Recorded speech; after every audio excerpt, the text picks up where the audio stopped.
And when I turned it over, I put the same thing back in place and I remeasured it to make sure.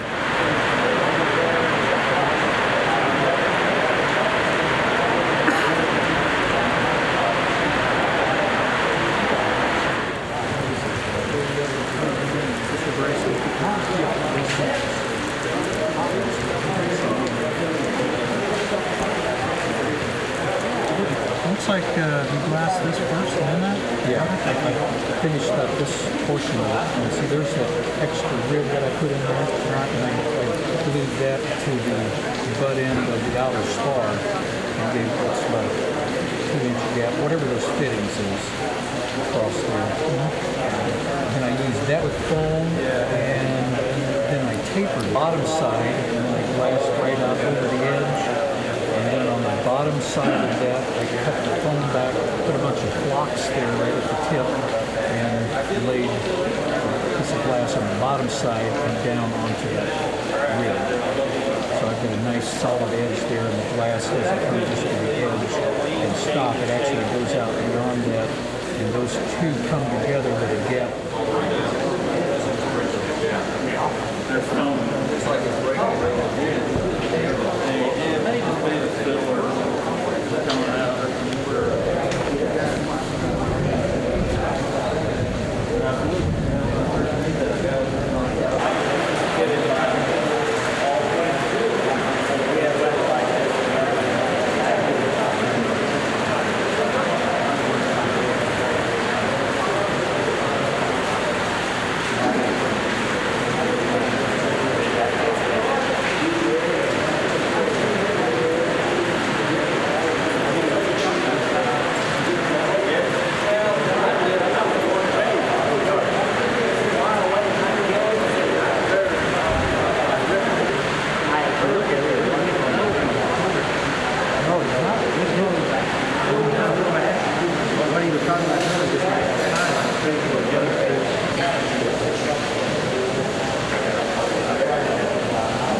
I built my airplane, started in 1984, and it took me about 8 years to build the airplane. The reason for that was there was 2 periods of time, about 1.5 years each, where I didn't work on it because of things with my job. So in reality, it took about 5 years of time and over 1,200 hours of building. You got to remember, though, that I did not know how to even size an A-N bolt before I started this airplane. So it's been a great learning experience, which means that anybody can actually build one of these. I finished the airplane in 1992 and flew it for the first time in about March of that year, and had great takeoffs and landings. Had a good time with the airplane. Was able to fly to Oshkosh in August of '92 for the 20th anniversary, and been flying it ever since. The thing about my airplane that may be a little bit different is that it is completely plans built. There are no pre-made parts. The wings are made as from the plans, and the wingtips are straight out of the book. Interesting is these side windows which I built. Many people ask about, and that's the location. I built those for 2 reasons. First, I thought it looked much better with windows in it, and the other reason is safety. When you take off and you're flying formation with somebody, you can see them off your right wing, or you can look back over your shoulder and see them. It was very simple to do. You made your pattern of exactly what shape you wanted that, and I made that out of canvas, and then I simply laid that on a piece of plexiglass, cut about a 1/2 inch bigger all the way around, so I'd have a place to actually fiberglass this in, and then I put it in an oven, with this being the template. The actual piece I cut out of here was my template. I put it in an oven about 180 degrees for around 30 minutes, and it actually melted and fell right into shape. So that way the window would actually fit exactly into place, fiberglassing on the inside, and it worked out very well. My airplane weighs about 625 pounds, and I have full battery, full electric, I have transponder, I've got radios, I've got a GPS, so therefore all of that stuff adds up in weight over time. Another thing about it is it probably weighs a little bit more because I did use extra coat of filler. I've got, my paint is a base coat, clear coat finish, so I have probably 6 layers of paint on this airplane once you finish it all up. The airplane cruises right around 155 miles an hour with a 52 propeller, a turboprop at this time, and at that speed I'm running about 3,300 RPM. The airplane flies very nicely. It lands quite well once you get the landing speeds down, and I would recommend no one touching the KDAR down as a single pilot below or above 60 miles an hour, otherwise you'll probably bounce. I did move the engine forward about 2 inches on this airplane from a recommendation from Dan Deal, and it was an excellent recommendation, and I have the older style engine mount on there. So therefore what's happened is I've been able to actually carry passengers as heavy as 212 pounds, and I weigh 190. So as you can see, that's quite a bit of useful load that you have in the airplane. However, I would not recommend somebody carrying somebody 212 pounds if they don't have a full load of fuel in the header tank. Inside the airplane, one of the other things I did different was that I did lay out the seat uniquely so that actually it'll support your legs. By being 6'1", many people say you can't fit in a KR like that. However, you can but your legs are all bent up. So therefore, by building a special cushion in my airplane, I actually can support those legs, and it's quite comfortable. The flight today was about 2 hours and 10 minutes, and I wasn't tired at all by the time I got here. I carry about 15 gallons of fuel on board, and we do actually do quite a bit of cross country. My wife and I have been from the St. Louis area down to Panama City, Florida. I've been, as I said, to Oshkosh. I've been to Tulsa, Oklahoma, all over Tennessee. So it's very easy to make a nice cross-country airplane out of this. It is sensitive, of course, but everybody knows that about a KR. The key is to learn to fly it is make sure you start out slow and typically fly around 120 miles an hour, get used to that stick, and then you can bump the speed up as you go. I love the KR, and I think it's a great airplane. If you're thinking about buying one, this is a good one for you.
half of us couldn't quite make it. Here are on my bunch.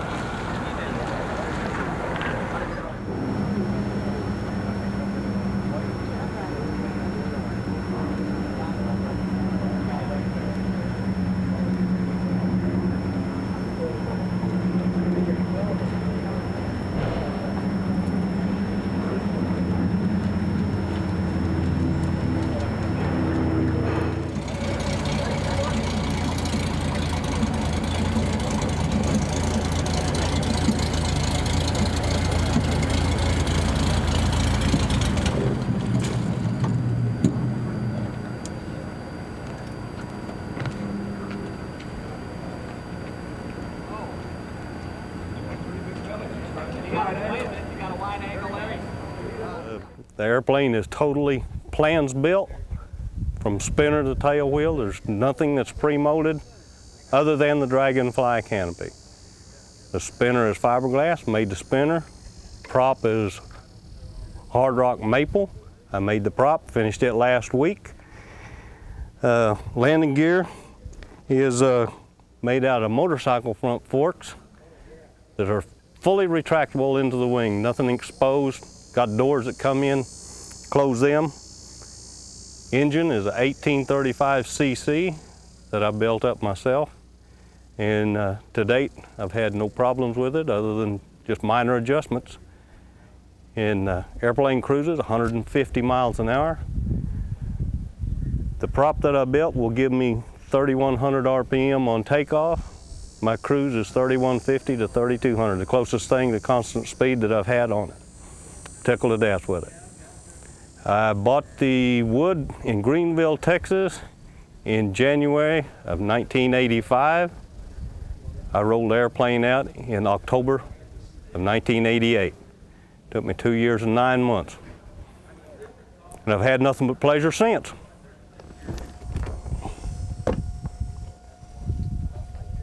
The canopy is stock Dragonfly canopy that sets on the KR Perfect. Gives you lots more shoulder room. And I think the stretched version of the KR is coming out with a canopy similar, a little bit smaller than the Dragonfly, but it's a lot similar to the Dragonfly canopy. The only modification to it was I had to do a little trimming off of the rear edge just to make things fit my turtleback.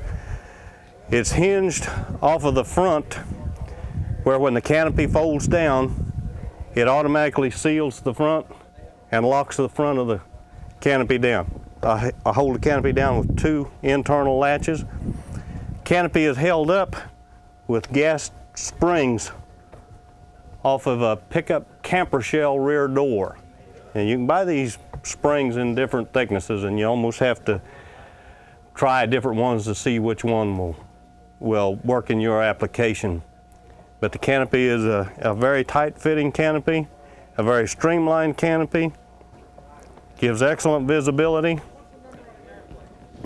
and gives excellent room. One thing I would suggest, be sure and put some kind of sunscreen in the top because it's like an oven. It's got a marine GPS in it, but it doesn't know it's not in a boat. Did you get a shot this way? Inboard door? Yeah, catches it.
had it set up. We were all going to plan to get it. I had it while we were all meeting here.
That's why we didn't get to have it there, because him and Bobby and them, they wanted to go somewhere else. How about that? Isn't that cute? It really is. It really is. Yep. Yeah. See, I looked up after I saw it. I looked up the numbers. I looked at the numbers when I got here. And I will get him morning, but I'll have a I got it. It's hotter. Tommy?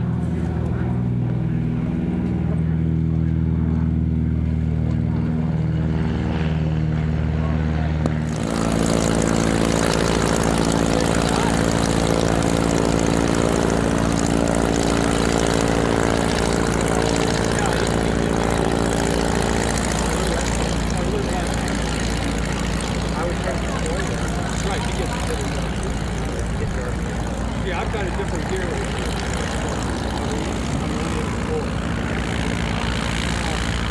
We both got ours really far off.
Okay, I've got a KR2, it's modified.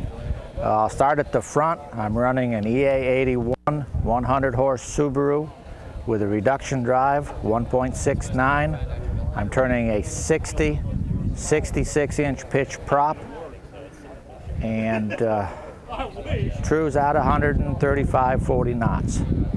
The canopy is a Dragonfly cut down. The KR2 has been modified to a single place KR2. It's not a two-place anymore.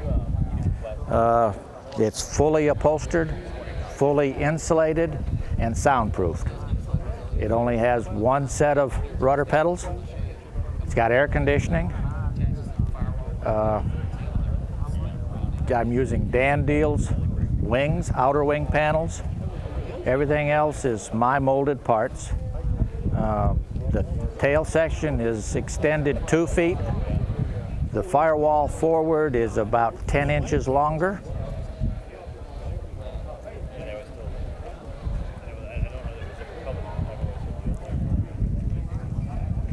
Like I said, the tail or the engine compartment is 10 inches longer. Then I use that, I balanced the airplane by moving the engine, and when I got it where I wanted for the balance, I built the cowling to fit the engine. The only other modification is it's got balance seals for the ailerons. My aileron balance weight is totally enclosed into the wing, so there's nothing that sticks out. The elevators are mass balanced 100%. The rudder is about 50%. The tail surfaces are about 15% larger than normal. That about covers the whole airplane. You want to know what it weighs? It's 858 pounds. I have that other person built into the airplane.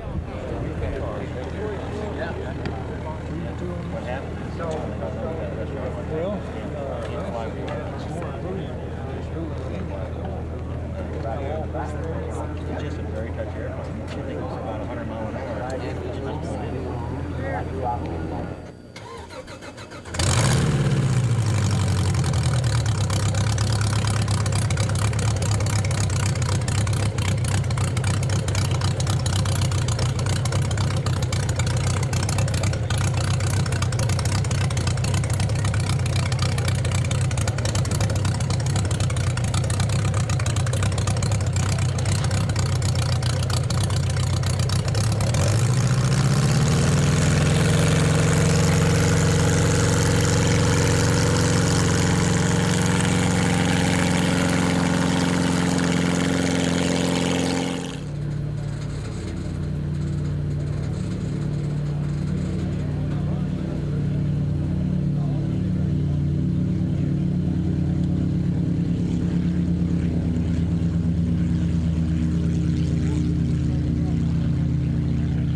Oh yeah. Well, I mean,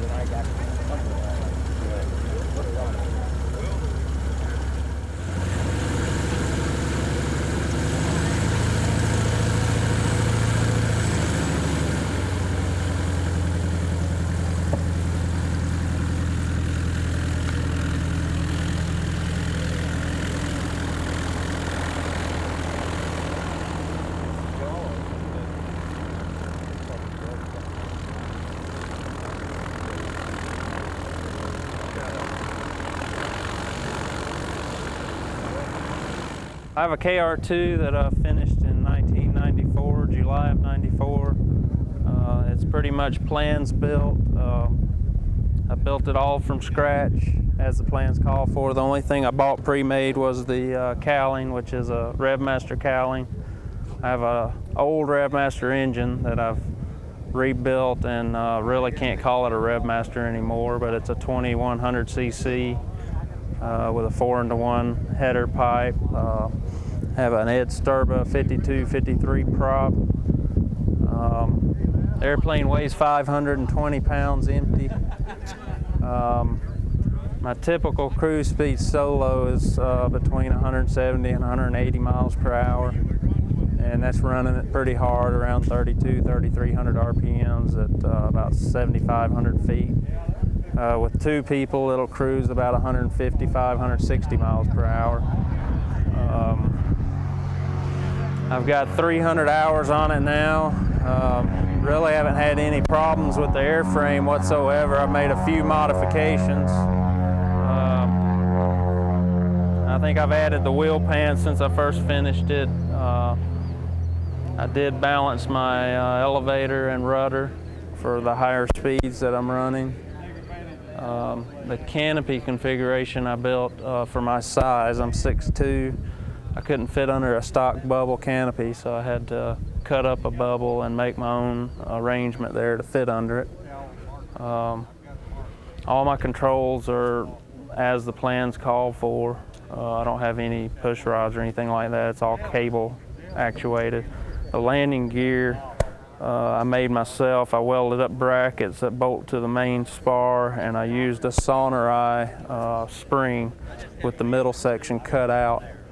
I have wheels and brakes off of a BD5J, and I have little hydraulic cylinders with heel pads on them, and I actuate them with my heels. That's really about all I can say about it. It has no electrical system. I have a battery-operated GPS and a battery-operated handheld comm with a permanently mounted antenna inside the fuselage. I basically tried to keep it as simple as possible and as light as possible.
This KR was manufactured by Bruce Galinsky, and he built the first half. I built the second. I get credit for the second. I built it, finished it, flew it, and then flying it for 6 years. The aircraft has flown real well. It's been to Sun and Fun. It's been to Oshkosh twice, and the aircraft is one of the few left with retractable landing gear. I noticed last year I was the only one with retractable landing gear because Mr. Bob Muse didn't show up with his. This year he did, so we have 2 of them with retracts this year. The aircraft has an 1835 VW conversion that primarily was built by myself. I used a Happy prop hub and some Great Plains intake systems, and which have worked out real well. I recommend the float bowl updraft carburetor that Great Plains offers, along with their manifolds. The airplane my airplane probably has about close to 400 hours on it now, and flying for 6 years. The only problems I've had with retractable landing gear are pilot error. The only time that you will have I had any problems with my landing gear was at one opportunity that comes to mind. I forgot to put the gear down. Okay, the reason being, I analyzed this, and I've talked to other people that agree that you will, if you get out of your routine, if you deviate from your routine, you can forget. Now, if you will stay in your routine, if you will practice conformity, you will not have any problems with your retracts. And I like mine. They look good in the flyby. They don't require a whole lot more maintenance. My aircraft basically is a stock airplane. I use the original canopy. However, I did cut the top of the canopy out and add a sunshade. Worked out real well, and I use those 2 pieces to add the 3rd window. Visibility is excellent, although you can't look straight up now. It's okay as long as you're not inverted.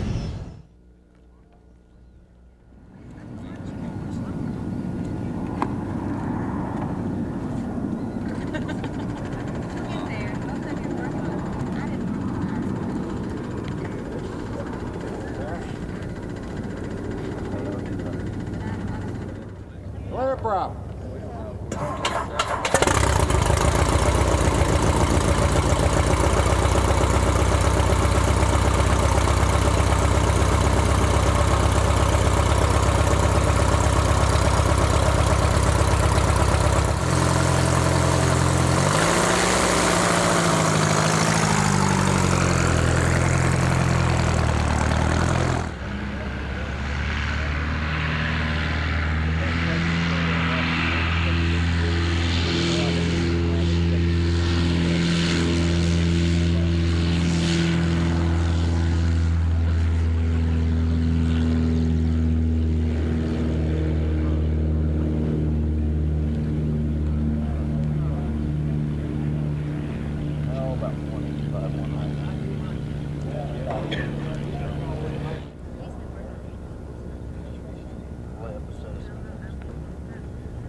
I'm producing a hard copy of what we call KR Online, and what we're using is the internet as a means of transferring information back and forth between the various builders, answering questions, trying to find a medium that allows timely responses and builder support. There's about 70 of us right now who are online who are KR interested, and what we're doing is we've gone to a newsletter format besides the regular board that we have, and the board's going to be produced in a hard copy, or the KR Online is in a hard copy, as well as on the net. People who are on the net and have computers can download the latest issue each month as a file and read it at their leisure. It will have, or it does have, colored pictures. And the hard copy will be in black and white, and it is mailed, and it will be mailed to subscribers on basically a subscription basis. What we're trying to do is develop a ready source in a medium that's easy for everybody to refer to. And the reason we started it was because many of us, when we started playing with KRs, we were unable to find a ready source of information other than the older newsletters, and we wanted something that was a little more timely. And that's what, basically, that's what the KR Online has become. It's going to become the Bible. It'll be on diskette for past people that they can, in files they can email back and forth and pull from one person to another. And also, hopefully someday it'll be actually burnt into CD-ROM, so you have a complete library that you can do searches and find information about particular subjects. We also have a lot of scanning going on, so there's a lot of photographs, there's a lot of drawings, sketches, there's a lot of, couple people who are real involved with CAD that we're bringing a lot of availability of real accurate drawings and changes and modifications that can be made. Yeah, I've got a home page on the internet that is a fairly good resource for people who are building the KR. It's basically dedicated to the KR and Volkswagen aero power plants. I'm actually using my home page sort of as a builder's log, so you can visit that and see where I'm at various stages of construction. There also on my home page, there's quite a few links to other KR websites and sites for airfoil data and things like that. Pretty interesting page. I've had a lot of compliments on it. I get about approximately 1,000 visits a month on it. My KR is a standard KR2, which was started perhaps 10 or 11 years ago, because I've forgotten now, and has been flying for 3.5 years. It's powered by a Happy Magnum 75 engine, and although it's got 2 places in it, in England we're not allowed to carry 2 people officially. The aircraft can cruise happily at 125 knots. We have to be a bit careful with the weather there, and I have it fully equipped for flying in IMC, although I have to confess I've avoided doing so. The colour scheme of the aircraft is a copy of Concorde. British Airways and the flight manager who I worked for said I may do this, provided I didn't get myself into any bad publicity with it, and so far that's what's happened. The aircraft has now flown for about 150 hours at the last count.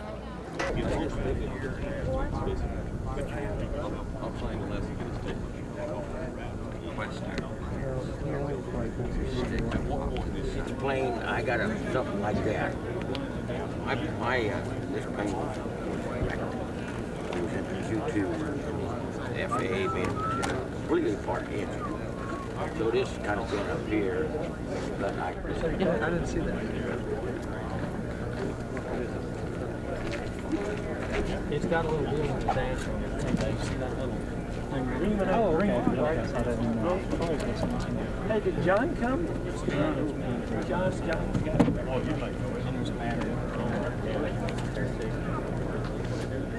You guys know both feet? 25 bucks. I designed that. Early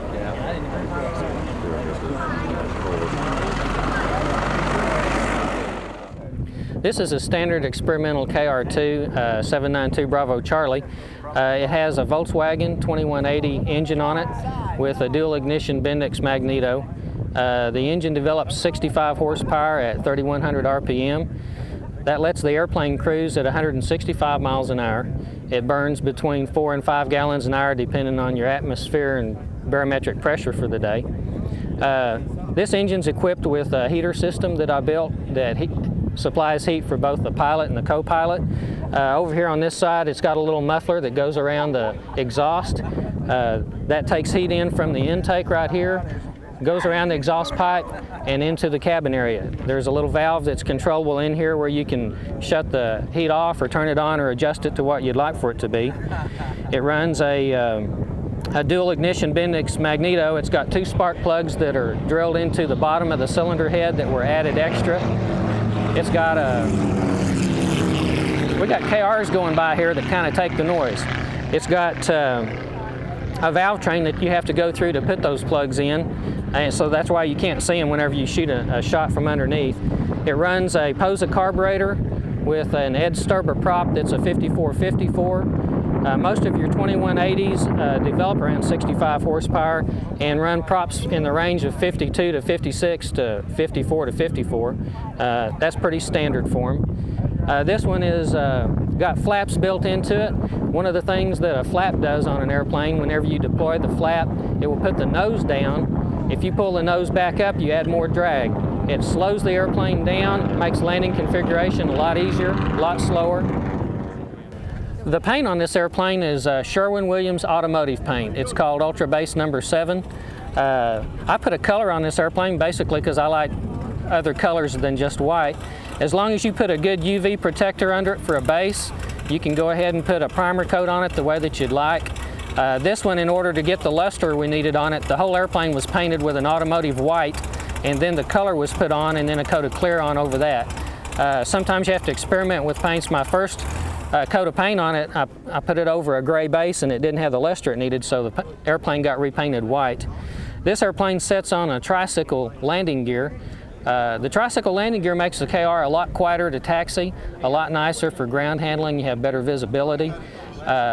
The speed on the airplane is probably about 5 to 7 miles an hour less than a tail dragger because of the nose gear on it, and it's right in the prop wash. That adds a little bit more drag.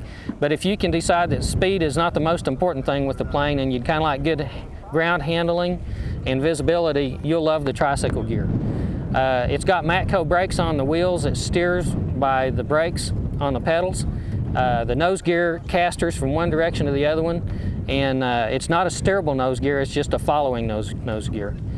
This airplane has flaps on it. The flaps help you quite a bit in landing. They'll slow the airplane down, they'll give you better visibility on approach, and if you want to touch down and really shut this airplane down, you can add a little brake on it, and it'll slow it down quite a bit.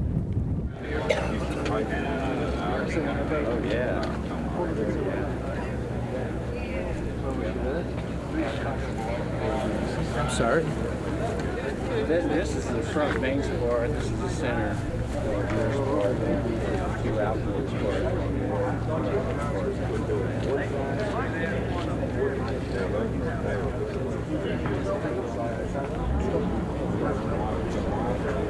That's all the spars right there. Yeah, that's the front center.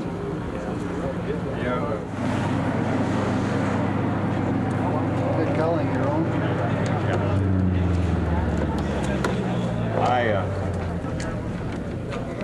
I took Steve. The battery operated drill? I mean, a screwdriver? I don't have one here, no. You didn't bring one with you? Nope. Sorry. Yeah, you're about to go. Oshkosh. Daughter and family was home from Hawaii.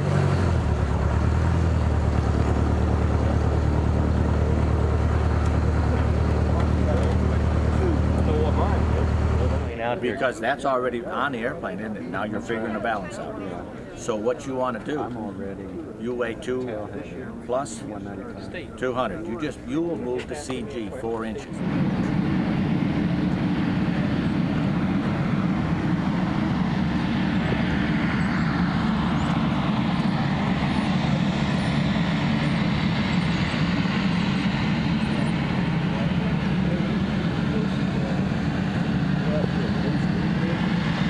Well, we've got, this is November 4 Delta Delta. Maybe you can see that. This airplane I started building when I was 20 years old, and which was in 1975, and finished it about 8 months later. So it was a real quick built little airplane, and so it was first flown in July of '76. As far as I know, as far as we know, it could be the oldest one, KR2, that's still flying. Over the years, I've marketed a few parts for it. Besides the conversion for the Volkswagen engine, we make a molded wing skin, which we've made since 1980 now, and we've made a landing gear. We used to build engine cowlings. I guess we still do if somebody really wants one. We even at one time had sold the tail feathers. All the different tail sections and all of those pieces were molded, and we no longer do that because we didn't make molds to fit the 2S model, and don't really plan to make parts for it because they're so easy to build out of foam. But right now, one of the main things that we market for the little airplane is the landing gear, and it's a fixed gear. And we make both a tri-gear and a tail dragger version. And I think really and truly the original airplane as it was designed with the retract gear was really a marvel of simplicity. It was a real neat little landing gear system and worked very well. The problem with it is we pilots think we have to have more and more and more. So when I say that, I mean we want to eat more so we get fatter. We want to put bigger engines on it. We want to put more fuel on it. We want to put more goodies and gadgets so the airplane, instead of being the 450-pound airplane it was originally designed to be, a lot of them now are over 700 pounds empty. And the little retract gear just simply isn't tough enough to handle that kind of load. So with the fixed gear, I think it's really taken a lot of the scare out of cross-country flights for many of the pilots. It used to be that if a fly-in was 500 miles away, you wouldn't see a KR there because guys were kind of afraid that if they landed somewhere, the gear might fold up, and so then they'd have a problem. So the fixed gear has really eased a lot of the guys' minds of going places. And now you see them all over the country flying. And then the tricycle gear opened up a whole new market for the guys on the KR, because if they were afraid of the tail dragger, now they can put a tri-gear on it, and that problem's behind them now. It makes it a simple to fly, easy to land little airplane. Okay, I built this KR2. First flew 1984, September 1st, so it's a little over 12 years old. Got probably over 1,500 hours on it total time. Started out with a Volkswagen and then moved up to a water-cooled Roadaway, and then finally ended up with the Continental. The Continental has proved to be probably the most reliable power plant. Also gives you a pretty good cruise speed of close to 200 miles an hour. I think most people have seen that in most of the races around. Nothing really special has been done to the airplane. It's pretty much plans built. I just paid close attention to keeping things straight. The motor probably puts out a little more power than most 0200s. It's pretty much modified C85-8, which has the 85 pistons in it still with an 0200 crank, which gives it a little higher compression ratio. But otherwise, it's pretty much a stock engine. I don't know why it goes faster than the others. That's just does. But she's been a sure joy to fly. My son and I have flown it pretty much all around the country. It's even been out to the Bahamas a few hundred miles, back and forth coast to coast quite a few times, and she still keeps flying, hasn't really let me down too much, but it's been a good airplane.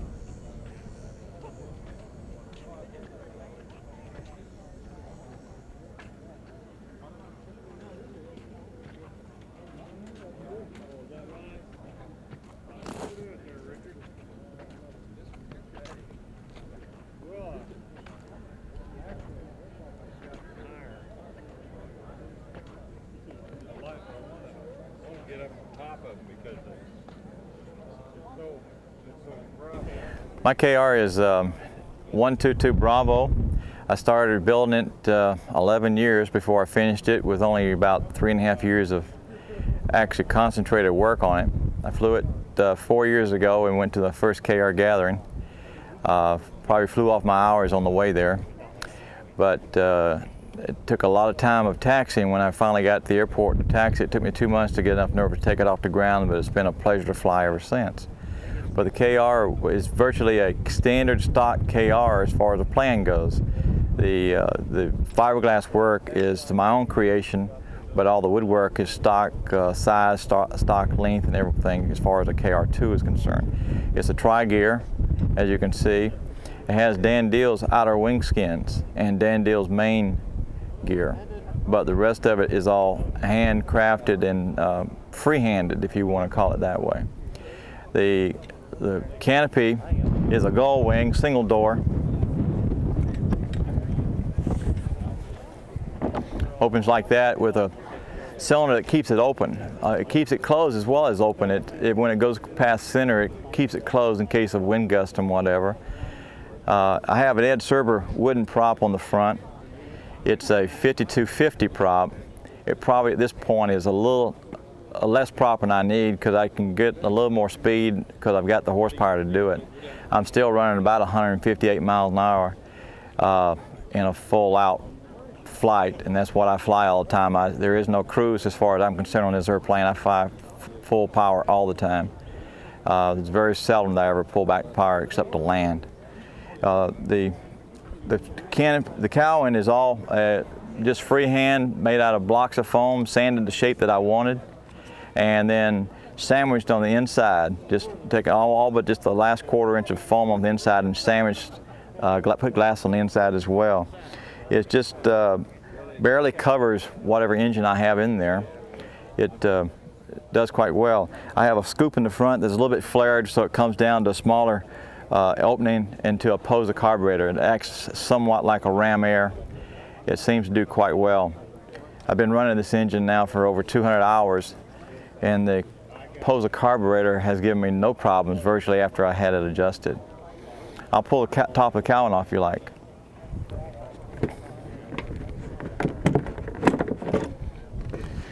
And you can see it's just one solid piece with the brackets that hold it to the bottom cowling.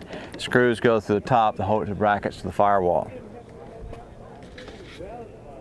It's a RevMaster 2100D engine. The D stands for dual mag system. It's virtually the same way it was when I first purchased it, except the engine wasn't to spec, so I had to balance the engine as well as change the cylinders and jugs. So the engine's actually a full almost 2100 at this point.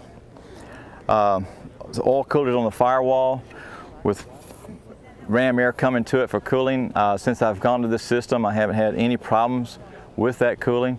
The warmest it ever gets now is at 200 degrees, and it did that yesterday at 10,000 feet, and it performs quite well. Normally I'm running around 180 degrees.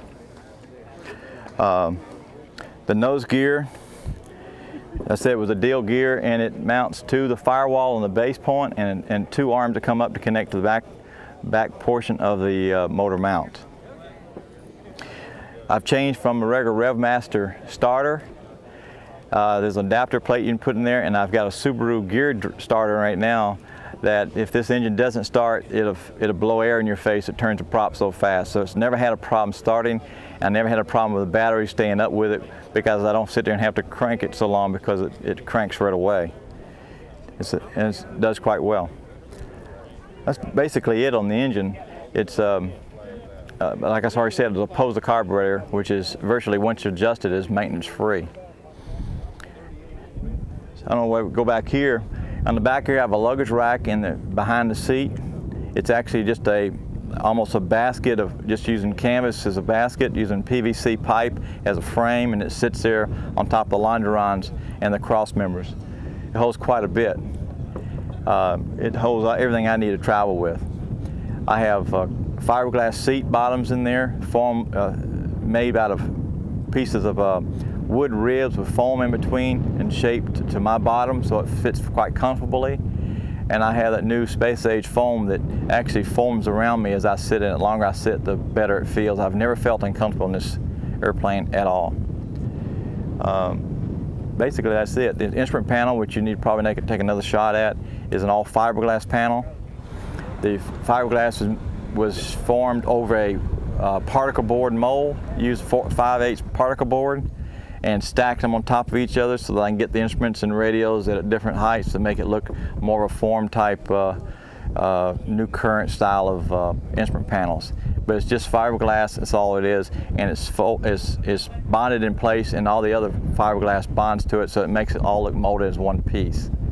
And of course the tank, this tank right here is 2 pins one on this side and one on the other side that pull out, and the tank is removable.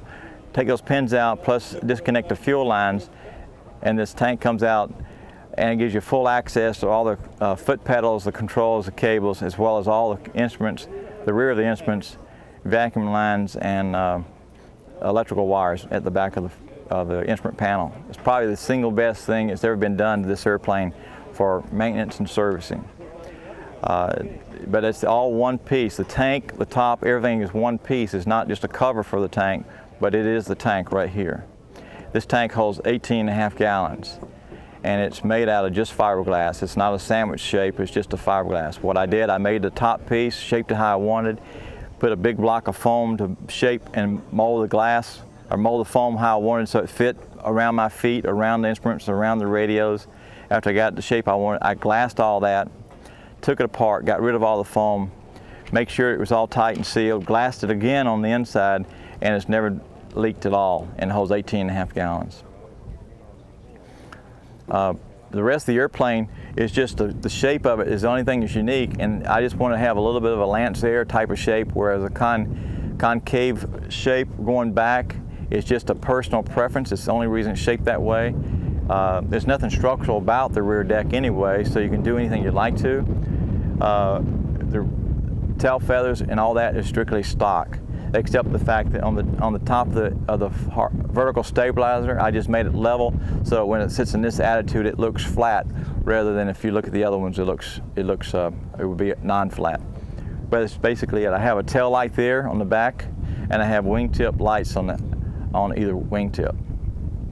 The only other thing that's probably unique is probably the wing straps here, which is probably not unique, but it's just a fiberglass strap. I flew for a while with just tape over this area until I was sure I could fly this thing, I guess.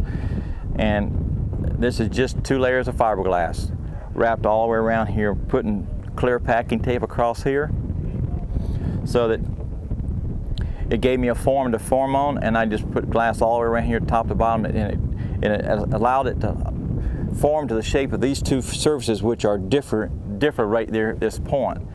The metal I tried, other things I tried wouldn't work, so the only way to do it was to form it right there on the wing, and this works out well.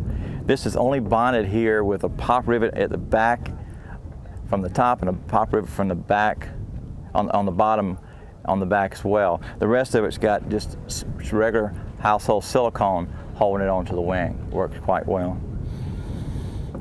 Bye. Okay.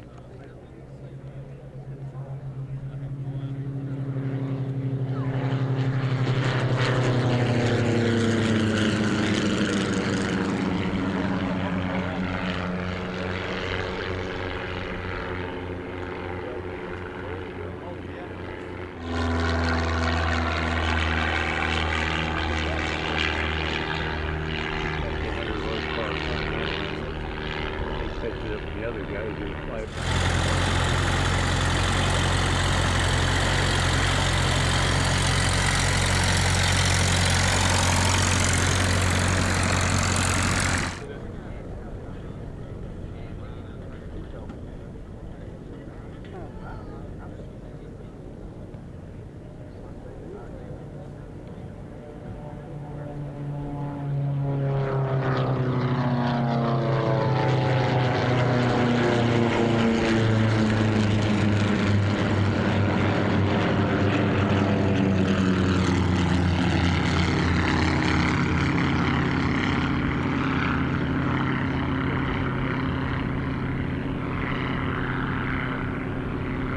Started this aircraft in 1979, and it took 5 years to build, but I had a lot of other things to do.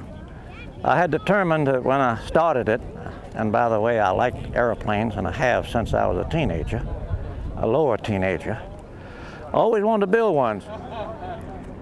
Funny thing, in my basement is not very big, not too high.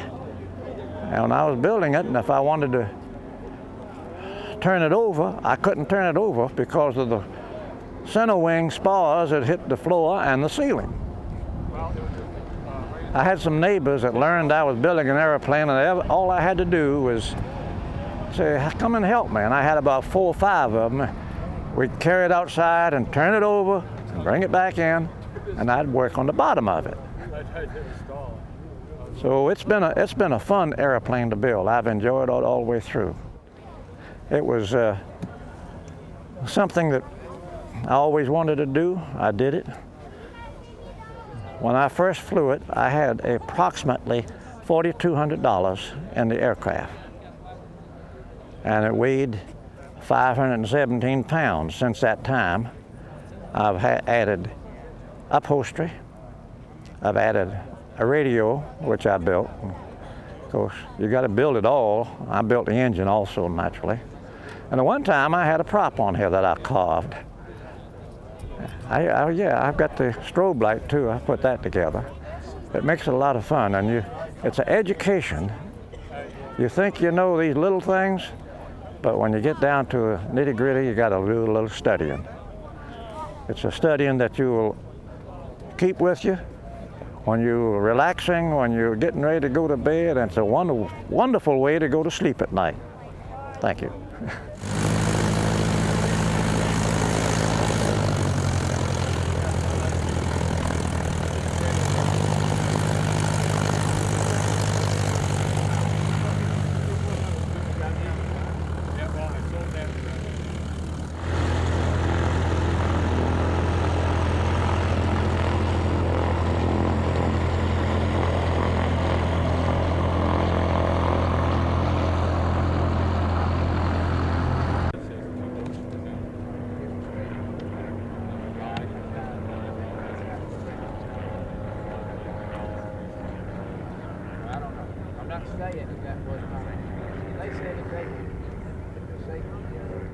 I'd like to show you a little KR 1.5 here.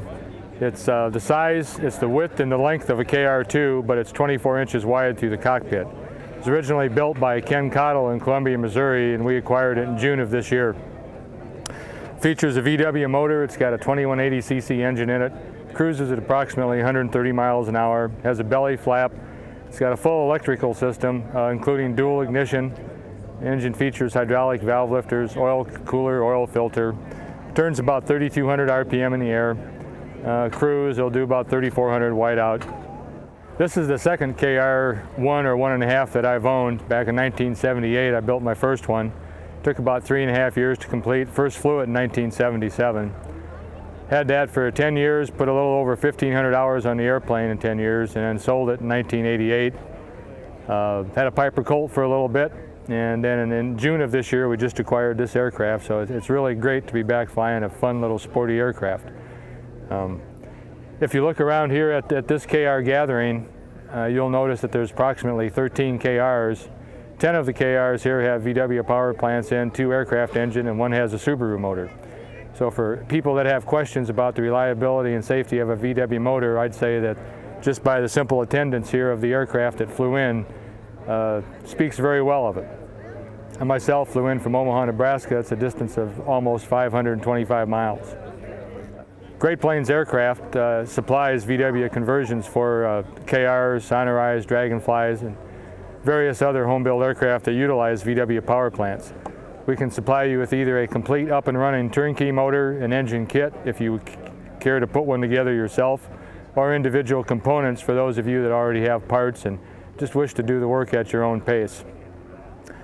If you're interested, just send in $3 for a catalog.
start tonight with farthest flown.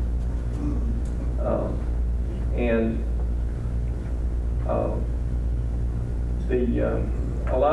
we have had people fly from Wyoming, and the guy from Alaska, he just lost out. He just didn't make it here in time. Because Steve Alderman flew from Denver, Colorado. Yeah, all right.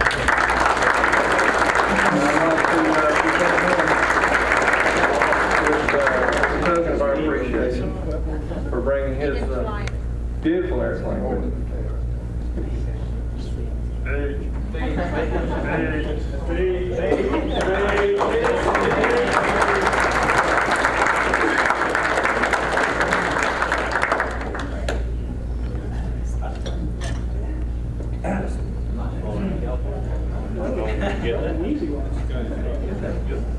Okay, the spot landing contest was well organized. I organized it. Yeah, we all know that. I was out there saying, I was talking on the radio. I said, "Okay, guys, y'all can start your spot landing contest anytime." And then about that time, I think 4 or 5 airplanes went by over our heads at rapid speed, and I couldn't get them slowed down. They just kept going around and around and around, and it was great. I loved it. But eventually they settled down and started landing. They had to come back for fuel. And what I did, I told them, make it your best shot. You know, they did, and it was close between a couple of guys, but the guy who made the best landing, he put 2. There was no doubt about where he landed. He left 2 of the nicest black streaks out there, right across the ribbon, and you can see where the ribbon was laying. So there's no doubt in my mind that Martin Roberts made the best landing.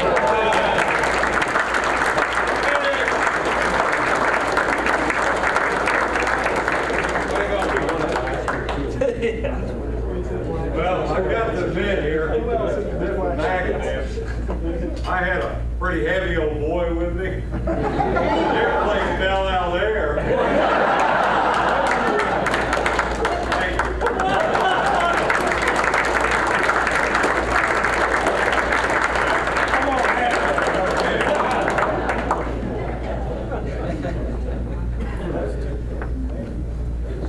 Thank you, Martin. That was an easy decision. Thank you.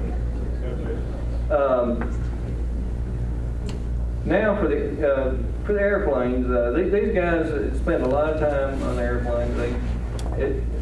They spend thousands of dollars and hundreds of hours for these awards, and it's paid off. I mean, these awards are working for you.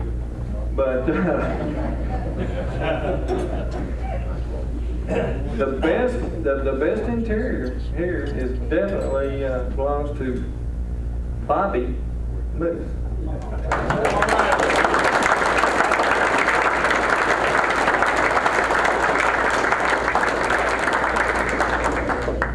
Thank you.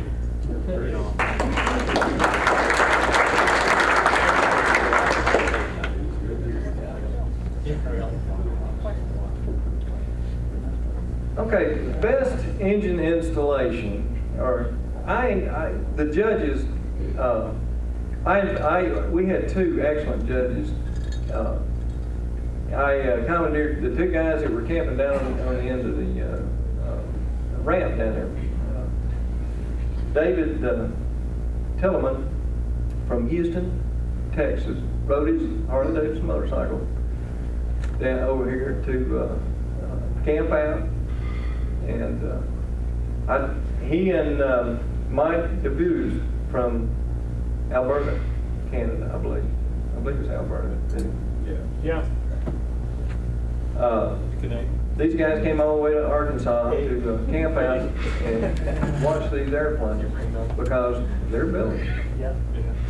And they want to get them flying. And they chose, and best engine installation, I told them, I said, okay, this is going to be like, we're gonna say, let's say firewall forward. I I used the criteria. We'll do the firewall forward because engine installation is a little too micromanaged. We'll include firewall forward, and they did a good job. But they thought that Troy Pedaway had the best engine installation.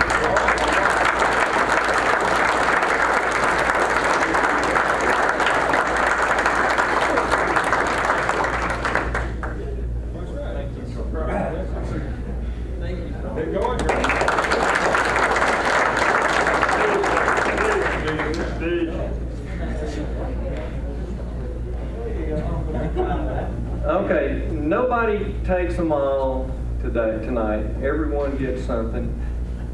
And the best KR. Now, I didn't want to give 2 trophies to one guy or 3 trophies. We didn't want to load anybody up. We didn't have to. Wasn't necessary. Yeah, Les. It just wasn't necessary. We did it fair and square, and I believe this guy has done this before. He may know how to do it again, but Jim Fawn had the best KR2.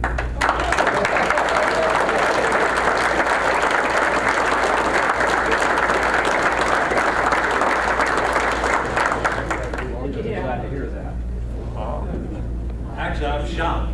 I did in 1992. I won this, but it was brand new. It's 5 years old now, and I've got this little crack I had right next to the wing, right next to my wing, and right now it has a Steve Bennett Great Plains Aircraft sticker over it, so I didn't want to repaint the whole thing. So if you need to know how to fix those, he's got some stickers. By the way, he's working on an oil additive. I'm telling you, 20%.